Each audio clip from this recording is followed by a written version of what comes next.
Hey there everyone, this is Michael Dougal, your Greater Toronto Area real estate resource, sharing with you in this video what's taking place in our marketplace today. I'll also share what I'm hearing from buyers and sellers. I'm going to share the right pricing strategy for your listing if you do decide to list your property, and the right pricing strategy. Should you underprice it for a bidding war, or should you list it the traditional way and sell it under asking? If you're considering buying or selling, make sure to call me, and real estate agents that are looking for a great brokerage with support, training, lead generation, make sure to connect with me to learn more about eXp Realty. And I want to point your attention to this article here that says the number of power of sales has been increasing specifically since July. And that's because of the fact that these recent interest rate increases have really affected our real estate market. See, what happened was the average price was slightly increasing, but then we can see what happened over here. The average price has actually been declining over the past few months. And now we're settled somewhere around like $1,110,000. Pretty similar to where we were last year.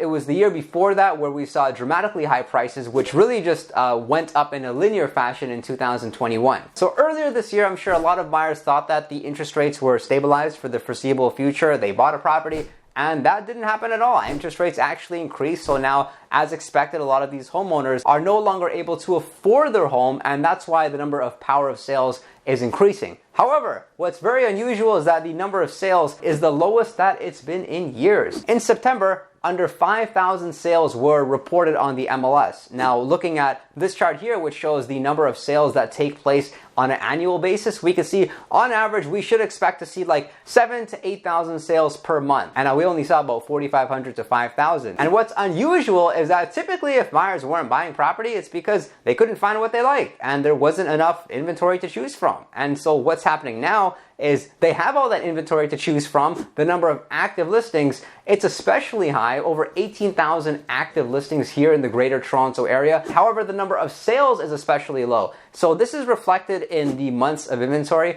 also known as an absorption rate. And based on my experience, when the months of inventory is less than 2, it's a seller's market. When the months of inventory is between 2 to 4, it's more of a neutral market. But when the months of inventory is over 4 months, that's when it's a buyer's market. And you can definitely make the argument that we're in a buyer's market right now. And it's finally happened that we've seen not only less demand for resale properties, but also the new construction. There aren't as many purchasers buying, and that's more so because of a lack of optimism with Toronto real estate. When are the values going to restore? Is it even worth putting my money in real estate in Toronto? Or would I be better off maybe buying out of the province, maybe even out of the country? There's a lot of questions in everyone's mind, but I want you to understand the advantages of buying a property right now. For one, you don't need to compete with other purchasers. You have negotiation power. Sellers will actually often offer incentives. Maybe they'll give you their furniture. Maybe they'll be even more flexible with the closing date. And most importantly, that the average price is especially low. We're coming across great deals. And my predictions are such that the average price will stay where it is for the next 4 to 5 months. Now, the spring market's going to be especially interesting because typically prices do, of course, increase. Whereas right now we have all these active listings.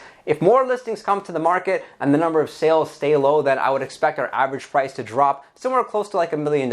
And for once, it seems like it's not as if a specific area is holding its value better than others. I've been through other market shifts whereas what happened was like freehold properties, they were dropping in value, but condos were increasing. Right now, it's like everything is kind of declining in value, whether that's a style of property or whether that's a specific area. It doesn't matter whether it's like a luxury home or even a property which is going to be more affordable for a lot of people, like a $800,000 property, for example, in Toronto. With the number of listings being so high, it'll be interesting to see if sellers decide to hold off, to wait until prices do increase. But of course, we're going to have those sellers that really do need to get their home sold. They're going to go ahead with the price reduction and their property will be able to sell and they can move on. Of course, we have to account for their current mortgage situation because, let's face it, nobody's going to sell a property if they're locked into a very low interest rate just to buy something else when there may be good deals out there, but they're paying a much higher interest rate. But many homeowners can capitalize by upsizing, buying a property which is slightly more expensive because the actual price difference between the property they're selling